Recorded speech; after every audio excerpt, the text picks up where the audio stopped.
உன்னதமானவருடைய வாயிலிருந்து தீமையும்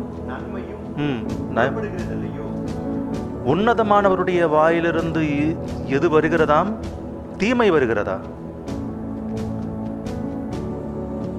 ஆம், தீமை வரும் அவருடைய வாயிலிருந்து. தீங்கு நமக்கு கொடுப்பார். அதற்காக நம்முடைய வாழ்க்கையில் ஏற்படுகின்ற எல்லா தீங்கிற்கும் காரணம் தேவனே என்று சொல்லக்கூடாது. நம்முடைய வாழ்க்கையில் ஏற்படுகின்ற எல்லா தீங்கிற்கும் தேவன் காரணம் அல்ல. அதற்கான காரணம் நம்முடைய தவறான முடிவுகள், தவறான செய்கைகளால் ஏற்பட்ட பலன் அது தீங்காக மாறும்.